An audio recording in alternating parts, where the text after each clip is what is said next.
Hafa and welcome to Coffee with the Candidates. I'm your host, Janella Carrera, and joining us today is senatorial candidate, Mr. Jermaine Alerta. Welcome to the show. Thanks for joining us. Thank you for having me.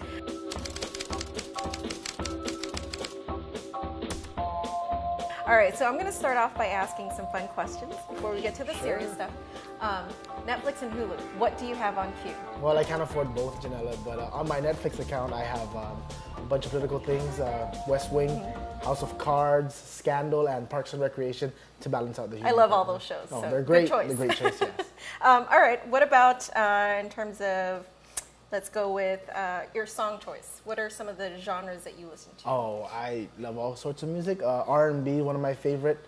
I like 80s, Okay. the 80s, the slow rock Okay. ballads. Those Okay. are great. And then, I mean, just classics. I like Otis Redding, Nice.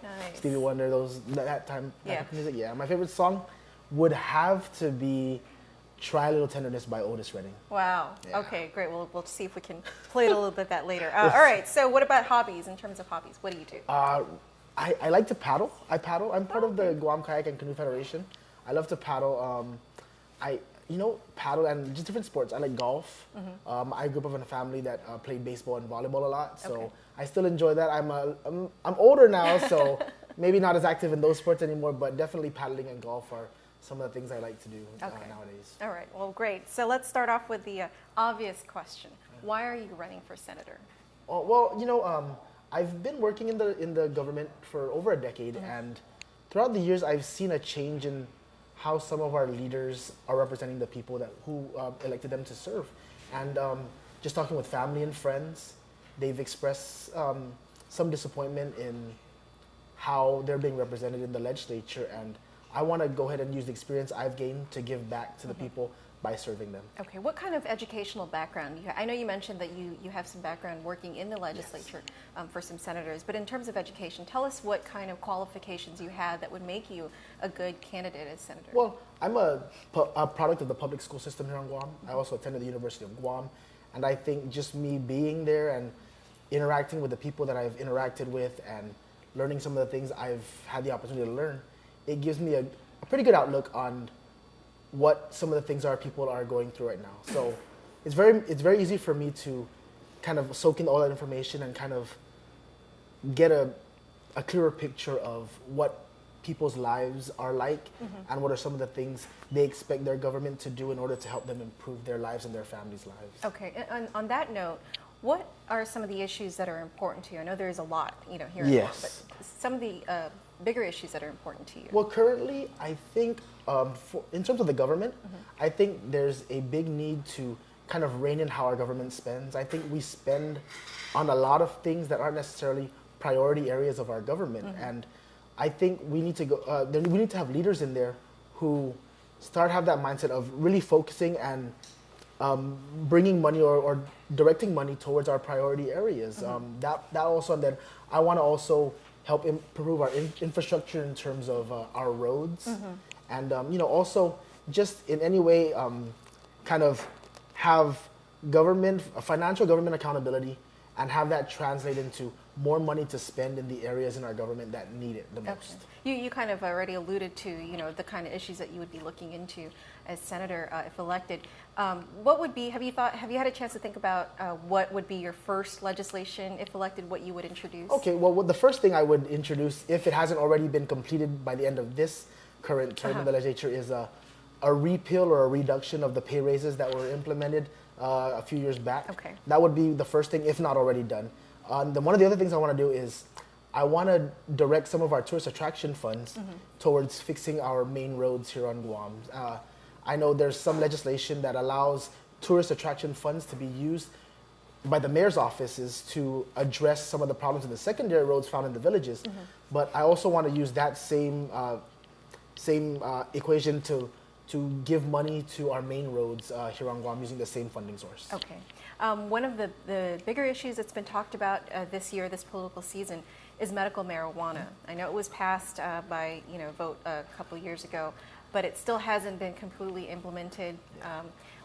What would you do, or what are your thoughts on medical marijuana and how it's being handled right now? Well, I agree with the concept of medicinal marijuana. I think there are some people who are going through some illnesses right now that can really benefit from the uses of medicinal marijuana. I think the stalling, the part that's having it stalled right now is that our government wants to make sure that it's properly regulated. I think we all want to make sure that it's properly regulated because we don't want to introduce an industry such as medicinal marijuana and not have strict regulations on how the entire thing is going to work, and then have things happen on the side that allow it to become, I don't want to, for lack of a better term, black market. So I think it's making sure that our regulations are stringent. I know there are some models in the mainland that we can look at, but we want to make sure that the regulations or the policies that we put in place here are able to be followed here, and not just because they're already on the books for some states that are following. So I think it's the regulation part that is holding up. To cater it to the needs of Guam. Yes. Right, okay. What about recreational marijuana? I know that's a topic that's been discussed, but is that something you would support? I don't have a firm answer on whether or not I would support legalizing recreational use of marijuana. I know it's something that we can definitely look at. I know there are a lot of people who are in our criminal justice system who, with marijuana use, because it's what it is, it's categorized what it is right now, some of them are either spending some jail time because of those things. And it's, at least from some of the studies that have come out, it's not a violent drug.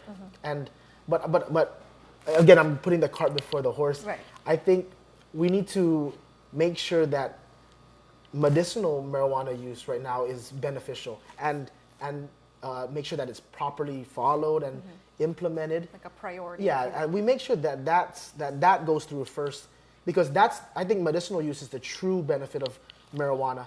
Then we can look at legalizing recreational use down the road. I see. Okay, another issue that has been at the forefront in the Guam society is gay marriage.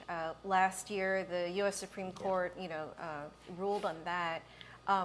If elected senator, would you be willing to marry a gay couple, officiate a wedding for a gay couple? Definitely. I mean, I came out in support of that. It may not be in line with everything that my upbringing has brought me, my religion, but I do think that if the states, if the Supreme Court has ruled it legal, and it's a legal act, anyone should be able, if they follow the proper process, getting all the documents necessary, then I would be more than happy to marry any same-sex couple or even opposite-sex couple. Right, okay.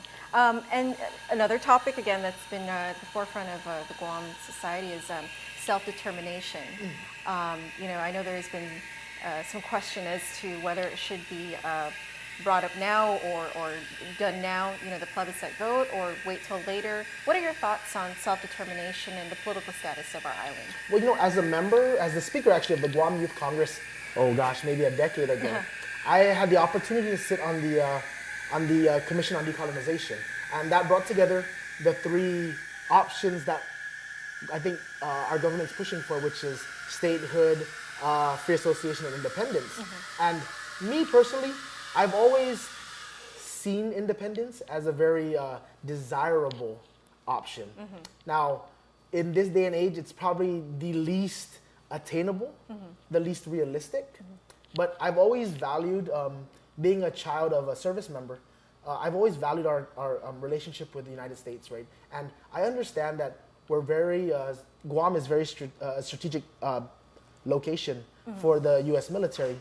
But I think trying to force the issue of self-determination without everyone being fully educated about it, that's my worry. My worry is that we're going to have people just voting on it because they're being told to vote on it. And I also have a problem with some of the people who are eligible right now to sign up for this decolonization registry. I have a grandfather who's been here for over half his life, right? He's in his 80s right now, and he's been here well over half his life. But because he has no Chamorro ties or to Guam, he wouldn't be able to vote. And I have cousins who have never set foot on Guam, who are living in the mainland. They have Guam ties, though. Their parents are of Chamorro descent. And they would be able to participate in the self-determination vote when my grandfather wouldn't be able to. And that is one of the big things that I have a problem with. So I think we need to look at that and not rush it. We need to make sure that all these issues that different people have are addressed and rectified, you know, for everyone can agree on it. So I want to make sure that some of those issues are taken care of first before we go ahead and try to push for people to vote because they have to vote. Right, okay. And then my final question has to do with the minimum wage. I know that there is some push, you know, for it and also some opposition to it. What is your stance on raising the minimum wage? You know, I not being a business person myself, I understand both sides of the issue. I know a lot of business owners who say that it would really, really have a negative effect on how they run business to the point of them maybe having to lay off some employees and stuff like that. I can see that because if you have to pay your employees more, you're obviously spending more. Your cost is more to run your business. So I can see that. But I also think people, when they go out and get a job, they should be able to afford to live a comfortable life. And right now, the minimum wage as it is, seems that it's not doing that for people. So I would support an increase in the minimum wage, but I think there needs to be, like I said, there needs to be studies to be done that tell us what are the impacts of increasing it by however much it is increased. And we need to take a good look at that and make sure that businesses will still be able to survive even with a minimum wage increase, but also increase it to where it's not, where it makes it more comfortable for people who are earning that minimum wage, but also not affecting the business at the same time. Okay, all right. Well, thank you so much, Jermaine Alerta, for joining us on Coffee with the Candidates, and good luck on your campaign. Thank you very much, Right, we'll be right back.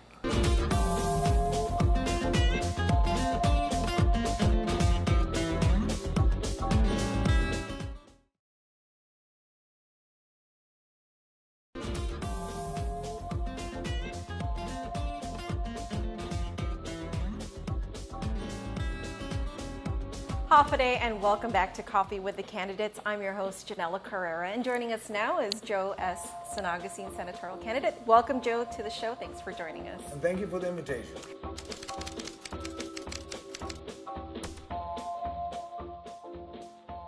All right, so I'm going to start off with some fun questions again before we go to the more serious stuff. Netflix. Do you have Netflix? I sure do. Okay. What do you have on right now on queue? Oh, it would be probably the Tai Chi, anything to do with action. Ah, you like action movies, yes. Action shows. Okay. Keep cool. everything moving. Okay, cool. I know earlier you mentioned you love to, you have a bike and you ride. Yes, I have a Harley, and my wife also has a Harley. Nice. We Okay. both ride, and we also have a boat. Okay. Well, so in terms of hobbies, other than those two, what are some of the other hobbies that you have? Oh, we used to do a lot of karaoke. Oh, okay. I didn't know that was a hobby. Well, we consider that a hobby, it's a pastime. Right. Okay. Okay. How about food? What kind Food, of I love chicken. You ever watch that show, Slimy yet Satisfying, but tastes like chicken? I love chicken. I don't know that. Oh, you don't know that one? Okay. but I'll look out for that. How about desserts? Any favorite desserts that you have? Dessert, citrus. Anything with citrus. We just, I'm from Jigu. We just finished the citrus festival. Oh, that's right. That's right. Okay. All right. Well, let's get on to the serious stuff. The obvious question: why are you running for office? Well, I'm hoping and I'm asking the people of Guam to vote for me and give me the opportunity to serve them at a higher level. I was working as a police officer from 1977 to 84. Then I joined the Army National Guard. And prior to that, I was also with the Army Reserve. Okay. But I joined the Army National Guard, went active duty. Then when I retired in 2004, I went back to the government. I worked at Department of Revenue and Taxation as an assistant tax investigator, and most recently as the acting compliance supervisor. Okay. I was on the Board of Education. Right. I was the chairman there. And, we pursued policies. Unfortunately, we couldn't pass laws at the board. Right, right. Besides, your obviously extensive background within the government, how about educationally? What kind of background? I have a bachelor's degree in criminal justice. Okay, okay. So you said you were in the police force. That's correct. For some time. This is not your first time running. That's correct. This would be my third time running. Your third time running. Okay. Right. And you're not discouraged by? No, I'm not discouraged because let's take a look at what's going on in Guam. Yeah. There's still a lot of things that needs to be taken care of. The people of Guam actually honestly believe that they're not being well represented. And I like to, put myself up there in the forefront to say, I'm here, I'm a go-getter, I'm a hard worker, and I believe in start to finish. Okay. If you are elected senator, I'm sure you've had time to think about this. What would be the first legislation that you would introduce as senator? Well, there's 3 areas I like to make sure is covered. That's public safety, public education, and public health. Okay. Because right now, there's problems out there. There's not enough police officers on the beat. There's not enough support given to public health or for the education. Okay. You obviously have some goals in mind. You've had some time to run and you've been in public office. What are you hoping to accomplish as senator? Is this something like a long-term goal that you have, or maybe just issues that you want to address specifically? What are your goals? Well, my goals, if fortunate to be elected as senator, is to pursue issues that deal with public safety. And like I mentioned, the 3 areas: public safety, public health, and public education. They're all part of the organic act. And I think a lot of people seem to be missing that. Okay. If we don't take care of public safety of the folks, we're going to have people getting in accidents, homes being burglarized, stores being robbed, our tourists being attacked. And if we don't beef up the education process, a lot of our children are not going to know really what's going on in the world. And then we go back to public health. We have problems at GMH. We need to fix it. We need not do any more Band-Aid approach. We need to just get it fixed. Okay. In terms of other issues that are facing the Guam community today, I know right now one of the bigger ones is medical marijuana. There's been a lot of debate on it, and as far as implementation, it's been stalled. What do you think needs to be done in order to implement, if it's something that you do support, medical marijuana, how should it be implemented at this point? Well, I support medical marijuana. It was voted for by the people. And people need to understand that when it's voted by the people, then pursue it. They sent it to public health. Public health completed the draft. They sent it to the Attorney General's office. If I'm correct, I think the Attorney General already has accepted it. So let's put it into act. Let's not make any more excuses. Let's not drag this and make it a political issue. Let's get it done. Folks are waiting for it, and they're hoping to get the medicinal marijuana. Okay. What about recreational use of marijuana? Is that something you would support? Well, I would support recreational marijuana under the conditions of, number one, we start the education campaign. Let's talk about, let's educate the folks on what are the consequences, what are the pros and cons, and then let's make sure there's enough funding to support public safety, the law enforcement part. So that, it's no different that when they lifted the prohibition on alcohol. They didn't educate the folks. Now what are we finding? We don't have enough police officers out there to protect the folks that are DUI. Then we got the MAD program, the Mothers Against Drugs. Pretty soon we're going to have Mothers Against Drugs. Mothers Against Marijuana. That's correct. Right. Okay. Gay marriage is also a topic that was, faced our community. Last year, the Supreme Court ruled on it, and now it's, law here in Guam. Gay couples can marry if they wanted to. Would you marry a LGBT couple if you were elected senator? Yes, I would. As a matter of fact, in the past, when they interviewed me about same-sex, the only reservation I had was that it didn't impose marriage on the church. There's got to be a separation between church and government. And there is a separation. And yes, I would support it. I have family and friends that are in that group, and I have no problem. We have fun together all the time.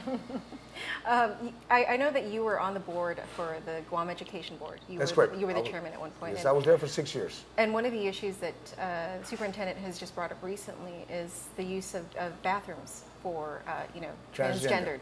That's correct. What are your thoughts on that? I have no problem with that one. As a matter of fact, if you look back on the history, I was the board, if I'm correct, I think I was the chairman when the issue was brought up about one of the students, one of the male students that wanted to dress as a female and go to the prom. They denied him, and that shouldn't have happened. There's no policy against it, so allow the student to go. So when it comes to transgender, well, let's go around to some of the stores we have or restaurants. It has male and female restrooms, so what's wrong with that? There is nothing wrong with that. And with the Board of Education and the superintendent, Board of Education, come on, pick up some speed. Help the superintendent do his job. That's why it was hired. Okay, all right. Minimum wage. That's another issue that is currently in the landscape of our political landscape. What are your thoughts on raising the minimum wage? Well, see, on the minimum wage, the folks need to understand, and I'm surprised the legislature hasn't completed the study. But I have family and friends that work at the hotel industry. The minimum wage will impact them. They're impacting them today. You have folks that work at like I said, the hotel industry or the restaurants or anywhere. And when you raise the wages, they reduce the hours. Something that should be considered, because if there's business out there that's getting tax exemption, the QC, they should be able to afford the minimum wage hike increase. For the others that don't, then maybe we need to reconsider the Santos Act, and let's increase the tax exemption. Instead of 40, 50, maybe even raise it up, further up, so that we can allow the business to survive. Elaborate on the Santos Act. Well, the Santos Act, way back, it was called Dave Santos Act. They allowed for any of the peddlers or any of the small business up to 50,000. Then the Guam legislature reduced it to 40. I see. And I think that's being mentioned now. They're talking about the Santos. Right. Well, let's take a look at it. When we raise the wages, let's not try to suffocate or kill the businesses. Let's give them some breaks, because there's business out there that's got all the tax exempt, and a majority of them don't have it. Okay. Well, in terms of self-determination, there's some question as to whether or not it's a topic that should be visited now, whether or not we should wait till later to visit the idea, or even on who should be able to vote and who should not be able to vote. What are your thoughts on self-determination? Number one, on self-determination, a lot of the Chamorros in Guam would like to be able to determine their status. First thing is that, number one, we need to start an education campaign. We don't need to wait for the date to vote. Education campaign should be out there about each option or choice the folks may want to choose. I honestly believe everybody should be able to vote. When we start saying self-determination, everybody's impacted, because there are folks that have been here since the 50s and 60s that are not Chamorros, but they've been here. So They everybody, made Guam even, them. even Everybody the should be ones able are to vote. not descendants of the Chamorro people in the 1950s. The opportunity's got to be there for them. I'll give you a good example. There's somebody that's challenging it in court, but it was held back because they haven't come up with a date. So what are we going to wait for? We're going to wait for the excuse to say, wait for somebody to go to court and says, I'm challenging that self-determination vote, the date. Then we're just delaying it. Let's come up with the education campaign. Let's make this work. Okay.